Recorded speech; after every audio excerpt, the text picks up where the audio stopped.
ጃክ እና የባቄላው ግንድ። ከዕለታት አንድ ቀን በአንድ ሩቅ መንደር ውስጥ ጃክ የተባለ ልጅ ከእናቱ ጋር በአንድ ትንሽ ጎጆ ውስጥ ይኖር ነበር። አባቱ ከዓመታት በፊት በአስፈሪ የአውሎ ነፋስ ምሽት ደብዛው ጠፍቶ ነበር። ከዛ በኋላ ማንም ሰው ስለ እርሱ ምንም የሰማው ነገር አልነበረም። ከዚያ ቀን ጀምሮ ሕይወታቸው ሁል ጊዜ በድህነት የተሞላ ሆነ። የእርሻ መሬታቸው በድርቅ ምክንያት ተሰነጣጥቆ ነበር። ዶሮዎቹ እንቁላል መጣላቸውን አቆሙ። በበረቱ ውስጥም የቀረችው አንድ አሮጊት ላም ብቻ ነበረች። ነገር ግን የመንደሩ ሰዎች አሁንም ስለዚህ አውሎ ነፋስ ምሽት እርስ በርሳቸው በሽክሽኳ ያወሩ ነበር።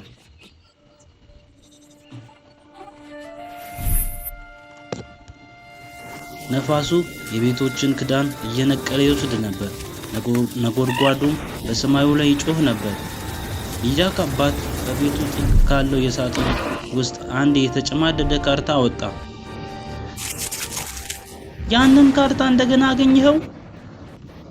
ይህ ካርታ ሁለት ታላላቅ የባቄላ ግንዶችን ያሳያል። ከእነርሱ መካከል አንዱ ወርቅ የተሞላ ነው። እርሱን ማግኘት ከቻልኩ ጃክ ዳግመኛ አይራብም። እባክህ አትሂድ። አውሎ ነፋሱ በጣም ጠንካራ ነው። መንገዶቹም ጨለማ ናቸው። ልክ በዚያ ቅጽበት በሩ በከፍተኛ ድምፅ ተገፍቶ ተከፈተ። ከዝናቡ መካከል ረጅም ካባ የለበሰ ፂማም ሰው ብቅ አለ። በጀርባው ላይ ውሃ ይጠባጠብ ነበር። በእጁም ላይ ከረጢት አጥብቆ ይዞ ነበር። እንግዲህ ካርታውን አግኝተዋል ማለት ነው። ለመሆኑ አንተ ማን ነህ? ሰውየው ካባውን አንገት አስተካክሎ በዝግታ በከባድ እርምጃ ወደ ውስጥ ገባ። ይህ መንገድ በጣም አደገኛ ነው። በከረጢቱ ውስጥ ያሉትን ዛፎች ውሰድና አሳድጋቸው። አይ በዝምታ መስራት ብቻ አይሆንም። ሞክሬያለሁ። ምንም ቢፈጠር ለቤተሰቦቼ ስል ይህን መንገድ እከተላለሁ። ምንም ነገር ወደ ኋላ ቢመልሰኝ አይችልም። እንግዲያውስ ሂድ። ነገር ግን አስታውስ፣ ያለ ልፋት የተገኘ ገንዘብ መልካም ውጤት አያመጣም። ምስጢራዊ ሰው ካባውን እያወዛወዘ ከሚጮህ ነፋስ ጋር በጭጋጉ ውስጥ ጠፋ። አባቱ አእምሮ ውስጥ በሙሉ ተዘበራርቆ ካርታውን ሳይዝ ከቤት ወጣ። ከዚያ ምሽት በኋላ ዳግመኛ ወደ ቤት አልተመለሰም። ከዓመታት በኋላ በአንድ ጠዋት ጃኩ ሆዱ እየጮኸ ከእንቅልፉ ነቃ። ቤት ውስጥ ምግብ ሲፈልግ አንድ አሮጌ ሳጥን አገኘ። ሳጥኑ በጣም አቧራ ለብሶ ነበር። በውስጡም የተቀደዱ ገጾች ያሉት ካርታ ነበረበት። እማ፣ በዚህ ካርታ ላይ ያለው ምንድን ነው? ይህ ካርታ ለእኛ መቼም ቢሆን እድል አላመጣልንም ልጄ። አባት በዚህ ካርታ ያሉትን የባቄላ ግንዶች ለመፈለግ ሄዶ ከዚያ በኋላ አልተመለሰም። ምን ማለትሽ ነው? በዚህ ካርታ ላይ ያሉት የወርቅ የተሞሉ የባቄላ ግንዶች እውነት ናቸው? እኛ መቼም አናውቀውም። እባክህ ያንን ካርታ አስቀምጠው ጃክ። ጃክ ካርታውን በጥንቃቄ አጥፎ ሳጥን ውስጥ አኖረው። የሆነ ነገር እንብላ እናቴ። እናቱ ራሱን ዝቅ አድርጋ ቤት ውስጥ የሚበላ ነገር እንዳልቀረ ነገረችው። ላሟን ከመሸጥ ውጪ ሌላ አማራጭ አልነበራቸውም። ጃክ መጀመሪያ ይህንን አልፈለገም ነበር። ነገር ግን እናቱን ላለማስከፋት ሲል ተስማማ። ላሟን በገመድ አስሮ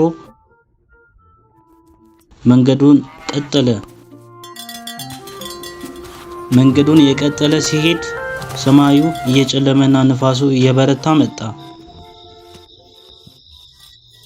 ልክ በዚያ ጊዜ ረጅም ፂም ያለው ካባ የለበሰ አንድ አዛውንት ፊቱ ላይ ብቅ አለ። በእጁ ላይ መዳፍ 5 የሚያንጸባርቁ ባቄላዎች ይዞ ነበር።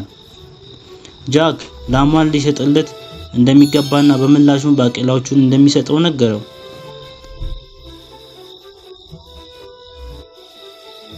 እንዴት እንደዚህ ይሆናል?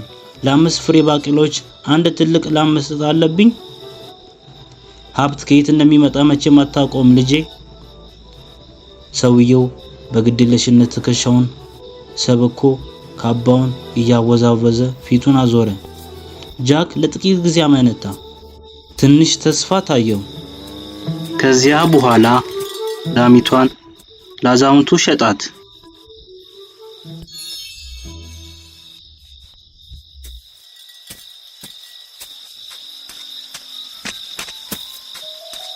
እናቱ ባየች ጊዜ በጭንቀት አይኖቿ እያበሩ ወዲያውኑ ወደ እርሱ ሮጠች።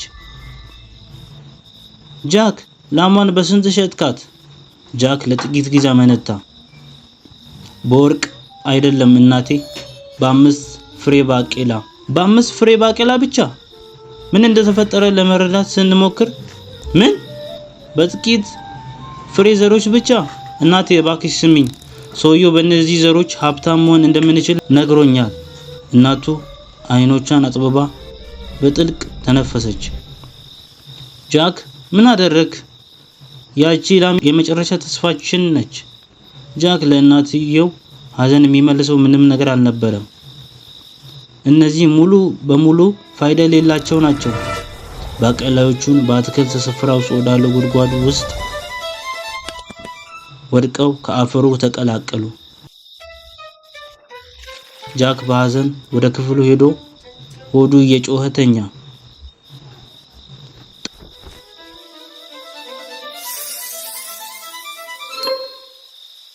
ጠዋት ሲሆን ከውጭ አንድ እንግዳ ነገር ድምጽ ተሰማ።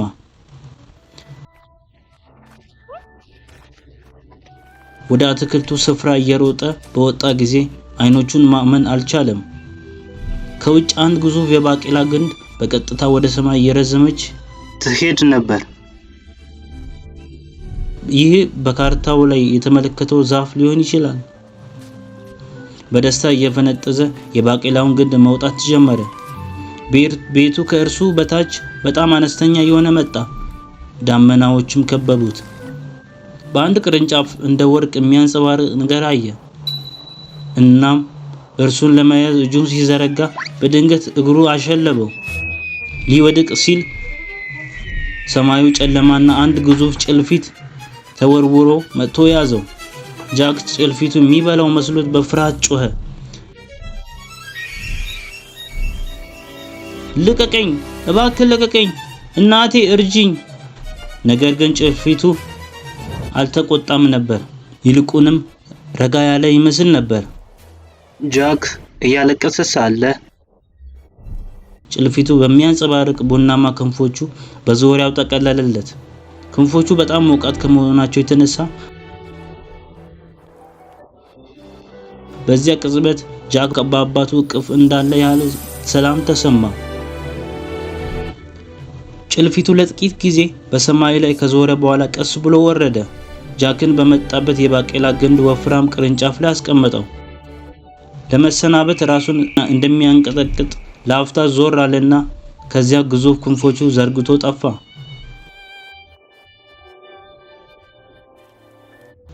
እንደ አባቱ ግትር የሆነው ጃክ የጀመረውን ለመጨረስ ጓጉቶ ትንፋሹን እያቆራረጠ መውጣቱን ቀጠለ።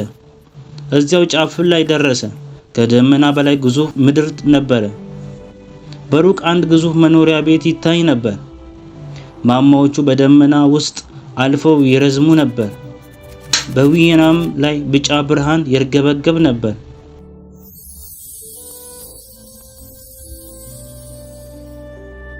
ወርቁ እዚህ ይሆን? ይገርመኛል። ጃክ ወደ መኖሪያ ቤቱ በር ተራመደ።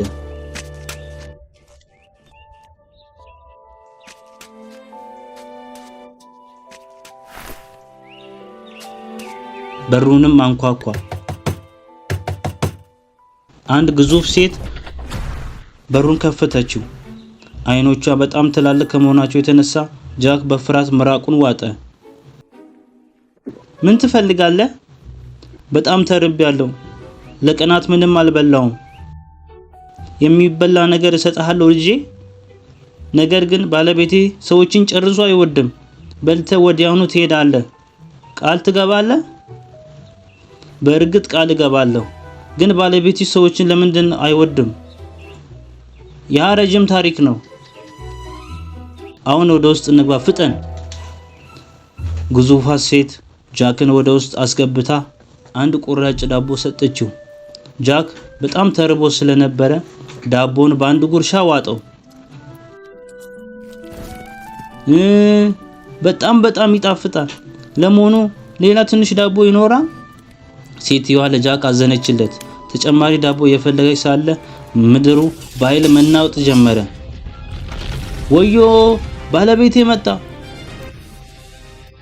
አሁኑኑ መደበቅ አለብህ። ወዲያውኑ ጃክ ይዛ በምድጃው ውስጥ ደበቀችው። ግዙፉ ሰው ወደ ውስጥ ገብቶ በትላልቅ አፍንጫ ቀዳዳዎቹ አካባቢ ማሽተት ጀመረ። የሻው ሽታ ይሸተኛል። ድምፁ በጣም ጎርናና ከመሆኑ የተነሳ በግድግዳው ላይ ያሉ ሳጥኖች ተንቀጠቀጡ። በጣሪያው ላይ ያሉ የሸረሪት ድሮች ተወዛወዙ። ሴትየዋ የለበሰችው ሸርጥ በፍጥነት አስተካክላ በዚያ ጠዋት ከከተማ የገዛችውን ስጋ አሳየችው። ዛሬ ጠዋት ትኩስ ስጋ ገዝቼ ነበር። የሱስ ሽታ ነው። ግዙፉ ሰው አይኖቹን አጥብቦ በጥርጣሬ ዙሪያውን ተመለከተ። አፍንጫውን ከፍ አድርጎ በጥልቀት አሸተተ። የትንፋሹ ግዝፈት በጣም ከመበርታቱ የተነሳ በምድጃ ውስጥ የነበሩት ፍሞች እንኳን ተንቀሳቀሱ። ጃክ በፍርሃት ትንፋሹን አገደ። የልብ ትርታው በጆሮ ውስጥ ይደበደብ ነበር። ለአፍታም የግዙፉ ሰው ጥላ ልክ እንደ አፍንጫው ጫፍ ድረስ ሲደርስ አየ። ጃክ በፍርሃት የተነሳ ምራቁን እንኳን ለመዋጥ አልደፈረም። ግዙፉ ሰው በከባድ እርምጃዎቹ ወደ እርሱ ሲራመድ ድንጋዮች የሚፈጩ ይመስል ነበር።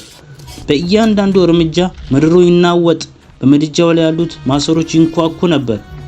ጃክ በተደበቀበት ቦታ ጉልበቶቹን ወደ ደረት አስጠግቶ በጥብቅ ተኮማተረ። የሰው ሽታ ይሸተኛል። እንደ እድል ሆኖ በዚያ ቅጽበት አንዲት ትንሽ ዶሮ ክንፎቿን አጋጭታ ወዲያውኑ ወዲህ በመብረር የግዙፉን ሰው ትኩረት አስቀየሰችው። ዶሮዋ በጠረጴዛው ላይ የዘለላ በማውጣት አንድ ሁለትም ጊዜ አቀረቀረች። ግዙፉ ሰው ዶሮዋን ለአፍታ ተመልክቶ ግንባሩን እያከከ አሸተተ። ሴትየዋ እድሏን ሳታባክን በፍጥነት በግዙፉ ሰው ፊት ጋረደች። በሽታው ላይ ያለው ጣፋጭ ምግብ አሳየችው። እነሆ ጣፋጭ የስጋ ምግብ ተዘጋጅቷል፣ ሳይቀዘቅዝ ብላው። እያጉረመረመ ጠረጴዛው ላይ ተቀምጦ ምግቡን በደስታ መብላት ጀመረ። በእያንዳንዱ ጉርሻ ጠረጴዛው ይጮህ፣ ሳህኖቹም ይንቀጠቀጡ ነበር። ከዚያም የወርቅ ከረጢቱን ከኪሱ አወጣ። 1 ወርቅ፣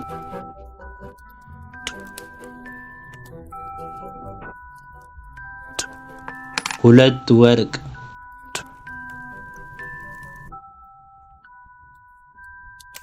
3 ወርቅ፣ 4 ወርቅ፣ 9 ወርቅ። ብዙም ሳይቆይ ድምፁ እየደከመ መጣ። የአይኖቹ ሽፋሽፍቶችም ማሸለብ ጀመሩ። ግዙፉ ሰው በከፍተኛ ድምፅ እያንኮራፋ እንቅልፍ ወሰደው። ጃክ በጸጥታ ከምድጃው ውስጥ ተሽሎክልኮ ወጣ። ግዙፉ ሰው በእያንዳንዱ ትንፋሽ ምድር ይናወጥ ነበር። ደረቱም እንደ ተራራ ይነሳ ይወርድም ነበር። የጃክ አይኖች በጠረጴዛው ላይ ወዳለው ወርቅ ተሳቡ። እናም ቀስ እያለ ወደ እርሱ ተጠጋ። በዚያ ቅጽበት ግዙፏ ሴት ጋር አይን ለአይን ተጋጩ። ሴትየዋ በእጆቿ ፈጠን በል ስትል ጠቀሰችው። ጃክ ራሱን ነቅንቆ ከረጢቱ በትከሻው ላይ አደረገው። የወርቁ ድምፅ በክፍሉ ውስጥ ሲስተጋባ ትንፋሹን ውጦ የግዙፉ ሰው ፊት ተመለከተ። የግዙፉ ሰው የአይን ሽፋሽፍቶች አሁንም እንደተዘጉ ነበሩ። ከረጢቱን ይዞ ወደ ባቄላው ሮጠ። ልቡ በከፍተኛ ፍጥነት ይመታ ነበር። በላብ ተጠምቆ ወደ ታች ይወርድ ነበር። በመጨረሻም መሬት ላይ እግሮቹን ሲያቆም ጉልበቶቹ ይንቀጠቀጡ ነበር። ነገር ግን በትልቅ ፈገግታ ፊቱ በርቶ ነበር። የቤቱን በር ሲከፍት እናቱን ከማልቀስ የተነሳ አይኖቿ ቀልተው በመስኮቱ አጠገብ ተቀምጣ ነበር። እናቴ! ጃክ ከረጢቱን በእናቱ ፊት ጣለው። ከረጢቱም ሲከፍት ጎጆ በወርቅ ብርሃን ተሞላ። እናቱ በጣም ከመደንገጧ የተነሳ ምን ማድረግ እንዳለባት አታውቅም ነበር። ይህን ሁሉ ወርቅ ከየት አገኘው ልጄ? ጃክ ሁሉንም ነገር ተረከላት። በሰማይ ስላለው የባቄላ ግንድ፣ ከደመና ስላለው የመኖሪያ ቤት እና ግዙፉ ሰው። እናቱ አንዳንድ ጊዜ ትስቃለች፣ አንዳንድ ጊዜ ደግሞ ታለቅስ ነበር። በዚያ ምሽት በምድጃው አጠገብ ትኩስ ሾርባ እየጠጡ ለረጅም ጊዜ ተጫወቱ።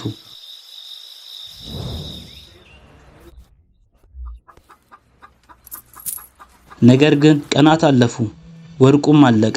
በአንድ ጠዋት ጃክ ወደ ባቄላው ግንድ ሲመለከት እናቱ በፊቱ ቆመች። አይሆንም ጃክ፣ ወደዚያ አስፈሪ ግዙፍ ሰው ድጋሜ እንድትሄድ አልፈቅድልም። ምንም የሚበላ ነገር አልቀረም እናቴ። ይህንን ማድረግ አለብኝ። ልክ እንደ አባትህ እኔንም ጥለኝ ልትጠፋ ነው? እናቴ እባክሽ አታልቅሺ። በጣም ጠንቃቃ ለመሆን ቃል እገባለሁ እና ምንም ነገር ቢፈጠር በእርግጠኝነት እመለሳለሁ። ጃክ የእናቱን መቃወም ችላ በማለት የባቄላውን ግንድ እንደገና ወጣ።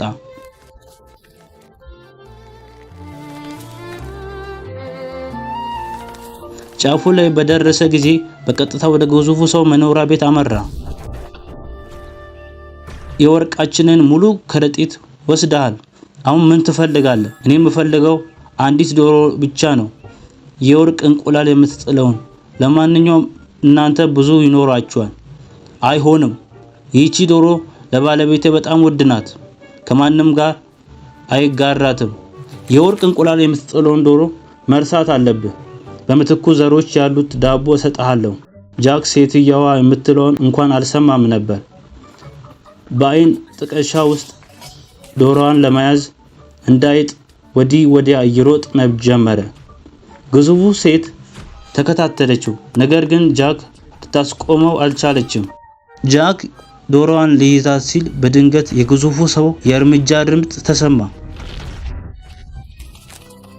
ጃክ በፍጥነት ከአልጋው ስር ተደበቀ። የሰው ሽታ ይሸተኛል። ሴትየዋ የግዙፉን ሰው ትኩረት ለመስረቅ ዶሮዋን አሳየችው።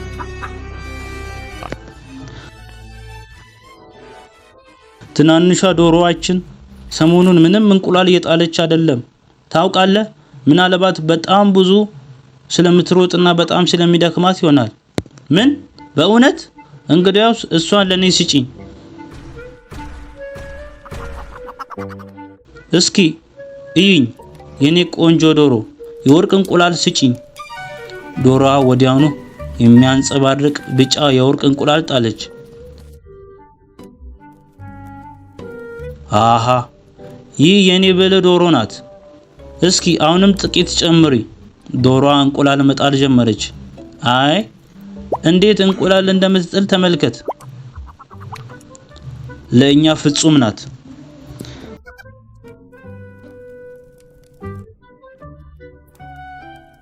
ግዙፉ ሰው እንቁላሎቹ መቁጠር ጀመረ።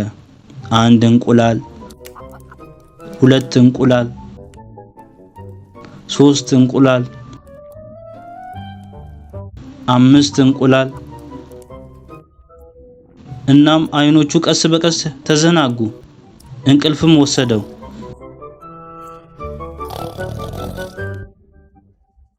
ጃክ በጸጥታ ከአልጋው ስር ተሽሎክልኮ ወጣ። በሴትየዋ የተቆጣ አስተያየት ስር ዶሮዋን ጨብጦ ወደ በሩ ሮጠ። ልክ ሊወጣ ሲል ዶሮዋ መጮህ ጀመረች። እርዱኝ! እርዱኝ! እርዱኝ! ግዙፉ ሰው በዶሮዋ ድምፅ ከእንቅልፉ ነቅቶ በከባድ እርምጃ ሮጠ።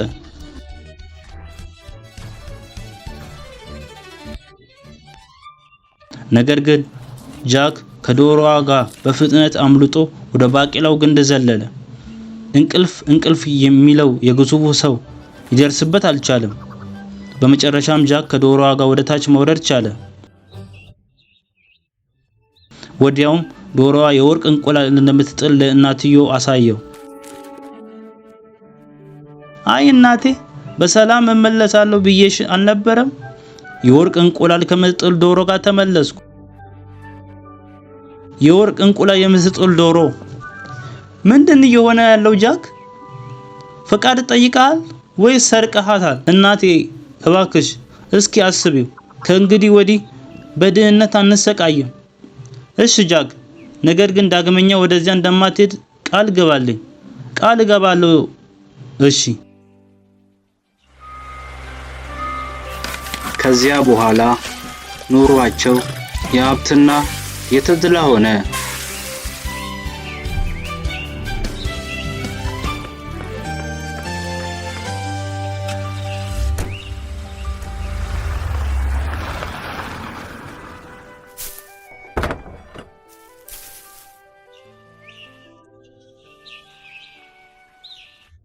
በአንድ ጠዋት መብረቅ የተንቀሳቀሰ ሳለ ጃክ ከእናቱ በሚስጥር ተደብቆ በከፍተኛ ስግብግብነት ተገፋፍቶ የባቄላውን ግንድ እንደገና ወጣ። በላይኛው ክፍል አየሩ ይበልጥ ጭጋጋማ ነበር፣ ሰማዩም ያገሳ ነበር። በጸጥታ ወደ ግዙፉ ሰው መኖሪያ ቤት ገባ። በውስጡ የበገና ድምፅ ያስተጋባ ነበር። አንድ ደምቆ የሚያበራ የወርቅ በበገና በራሱ ይጫወት ነበር። መቋቋም አቅቶት ጃክ በገናውን ነካው። ብዙ ገንዘብ የሚያወጣ መስሎት እርሱንም አብሮ ይዞ ለመሄድ ፈለገ። ጌታዬ ሆይ፣ እየሰረቁኝ ነው! ግዙፉ ሰው በቁጣ ዘሎ ተነሳ። ያንን ልጅ እንደገና! በዚህ ጊዜ ካፌ አታመልጠኝም። ጃክ በገናውን ተሸክሞ ባለ በሌላ አቅሙ ሮጠ። ነገር ግን በዚያ ጊዜ ግዙፉ ሰው በጣም ፈጣን ነበር። ወደዚህ ና! የመተላለፊያው ድንጋዮች በግዙፉ ሰው እርምጃ ተናወጡ። ከቪላው ግድግዳዎችም አስተጋባ። ቁም! በገናዬን መልስልኝ፣ ካልሆነ ግን ከደመናው ላይ ወደ ታች ወረውርሃለሁ። መቼም ቢሆን አትይዘኝም።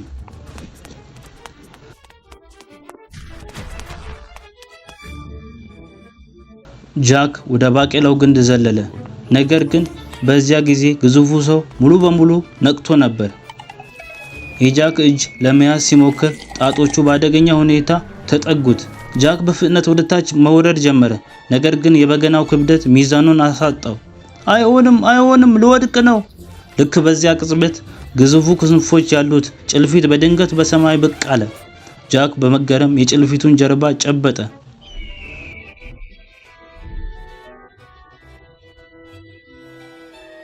ሁለቱም በአንድ ላይ ወደ ታች ተንሸራተው ወረዱ። አመሰግናለሁ። ታላቁ ጭልፊት ቀድሞውኑ በደመና ውስጥ ጠፋ። ጃክ ወደ መሬት ሲቃረብ እናቱ በአትክልቱ ስፍራ ስትሮጥ አያት። ጃክ፣ የት ነበርክ? እናቴ፣ ምን ይዤ እንደመጣው ምታታዊ በገና። ጃክ በገናውን አሳያት። ጃክ በገናውን እያሳያት ሳለ የእናቱ አይኖች በትልቅነቱ ተከፈቱ። ሩቅ ያ የግዙፉ ሰው እዚህ ደርሷል። በባቄላው ግንድ አናት ላይ ካለው የግዙፉ ሰው ጋር አይን ላይን ተጋጩ። በገናዬን እና ዶሮዬን መልስልኝ። ግዙፉ ሰው በአንድ እጁ ለመያዝ እየሞከረ በሌላ እጁ ባቄላውን ግንድ እያናወጠው ነበር። ጃክ መጥረቢያውን ይዞ በቀጥታ ወደ ባቄላው ሮጠ። እናቴ፣ የባቄላውን ግንድ እንድቆርጠው እርጂኝ፣ ካልሆነ ሁለታችንንም ይይዘናል። አይሆንም ጃክ፣ ቁም! ማንም ላይ ጉዳት ሳታደርስ ያንን መጥረቢያው አሁኑኑ ጣለው። የምትፈልገውን ሁሉ ውሰድ፣ ግን ልጄን አትንካው። በዚያ ቅጽበት ቁጣው ከግዙፉ ሰው ፊት ላይ ቀስ እያለ ጠፋ። በረጋ መንፈስ የባቄላውን ግንድ ይዞ ወደ መሬት ወረደ። ጃክ በግርምት የግዙፉን ሰው ትላልቅ ሻካራ እጆቹን ተመለከተ። ዶሮዋንና በገናው የግዙፉ ሰው በአመታት ከባድ ልፋት ያገኛቸው ነገሮች ሆነው ተገኙ። ከዚያም ጊዜ በፊት ግዙፉ ሰው ወጣት ነበር። ማለዳ ላይ ከእንቅልፉ ተነስቶ ግዙፉ ድንጋዮችን በትከሻው ይሸከም ነበር። በትላልቅ እጆቹ አፈሩን የቆፈረ በአትክልት ውስጥ ትናንሽ ችግኞችን ይተክል ነበር። እጆቼን ታያቸዋለህ አይደል ጃክ? በዝናብ በበረዶ በፀሐይ ውስጥ ሰርቻለሁ። የዚያም መኖሪያ ቤት እያንዳንዱን ድንጋይ በገዛ ጉልበቴ ነው የገነባሁት። በገናውን በገዛ እጆቼ ነው የሰራሁት። በገናው የተባረከ ስለነበረ ለዚያ ልፋት ሽልማት ነው።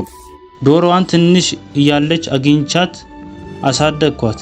እሷን በምላሹ የወርቅ እንቁላል መጣል ጀመረች። ይህን ሁሉ ያደረኩት በገዛ ላቤ ነው። ለአመታት ግን ሰዎች እኔ ባለኝ ነገር ሁሉ ላይ አይናቸውን ጥለውብኛል። የጃክ ጉሮሮ ተዘጋ። እናም በከፍተኛ ሐዘን ተሰማ። እንዴት ያለ ትልቅ ስህተት እንደሰራው አሁን ገባኝ። በጣም አዝናለሁ። ጃክ ዶሮዋን ቀስ አድርጎ በግዙፉ ሰው ፊት አስቀመጣት። ግዙፉ ሰው ከዚያም በጃክ መዳፍ ላይ አንድ ትንሽ ከረጢት ቀስ አድርጎ አስቀመጠ። ምንድነው ይሄ? በውስጡ ወርቅ ነው? ይህን መቀበል አልችልም። ራሴ ሰርቻ አገኛለሁ። ትክክለኛው ነገር እርሱ ነው። ስግብግብነት መጥፎ ነገር መሆኑን ለመማር ዓመታት ፈጅቶብኛል። እርሱን ለመማር ይህን ያህል ጊዜ አታባክን። በከረጢቱ ውስጥ ያለው ነገር ወርቅ አይደለም፣ ነገር ግን ከዚያ የበለጠ ዋጋ ያለው ነገር ነው። አመሰግናለሁ። ባለቤትህም በጣም ደግ ሰው ናት። እባክህ ሰላምታዬን አድርስላት። ግዙፉ ሰው ዘወር ብሎ በከባድ እርምጃዎቹ ወደ ባቄላው ግንድ አመራ። ነገር ጃክና እናቱ ከጀርባው ሆነው ሲመለከቱ ግዙፉ ሰው በደመና ውስጥ ጠፋ። ጃክ መሬት ላይ ተቀምጦ ከረጢቱን ከፈተ። በእርግጥም በውስጡ ወርቅ አልነበረም፣ ጥቂት የሚያንጸባርቁ ዘሮች ብቻ እንጂ። ምንድነው የሰጠ? አንድ እድል። በዚህ ጊዜ ለማሸነፍ አልሰርቅም፣ እሰራለሁ። ጃክ ለቀናት አፈሩን አረሰ። ግዙፉ ሰው የሰጠውን ዘሮች ዘራና በትዕግስት ጠበቀ። በየጠዋት እናቱን ዛሬ ይበቅል ይሆን ብሎ ይጠይቃት ነበር። በምሽቱም አፈሩን ይፈትሽ ነበር። ቀናት አለፉ። ዝናብም ዘነበ፣ ፀሐይም ወጣች። ጃክ መቼም ተስፋ አልቆረጠም ነበር። በአንድ ጠዋት ደማቅ አረንጓዴ ቡቃያ በድንገት ከአፈሩ ውስጥ ወጣ። ጃክ እየሮጠ ሄዶ ተንበረከከ። እናም ቡቃያውን ነካው። ለራሱ ፈገግ እያለ ይህ የጠንካራ ስራዬ ሽልማት ነው ብሎ አሰበ። እናቱ መጥታ ትከሻውን ነካቸው። አሁን አወቀ አይደል ልጄ ጃክ? ጃክ ራሱን ቀና አድርጎ ወደ ሰማይ ተመለከተ። አዎ እናቴ፣ አውቃለሁ። እውነተኛ ሀብት በሰማይ ላይ አይደለም፣ በሰው እጅ ጠንካራ ስራ የተደበቀ ነው እንጂ። ልክ በዚያ ቅጽበት ሰማዩ እንደገና አበራ። በደመና ውስጥ ግዙፉ ክንፎች ያሉት አንድ የታወቀ ጥላ ብቅ አለ። እርሱ ጭልፊቱ ነበር። ክንፎቹን ቀስ አድርጎ ዘርግቶ ግዙፉ ሰው ወደ ጠፋበት ደመና አመራው። በጥላውም ጃክንና እናቱን ሰላምታ ሰጠችው። ጃክ ለረጅም ጊዜ ተከትሎት ተመለከተና ፈገግ አለ። በትክክለኛው መንገድ ላይ እንዳለ ተሰማው። ምክንያቱም ከዚያ ጊዜ ጀምሮ ወደ ሰማይ የሚረዝመው የባቄላ ግንድ ሳይሆን በገዛ ራሱ ጠንካራ ስራ ይታመን ነበር።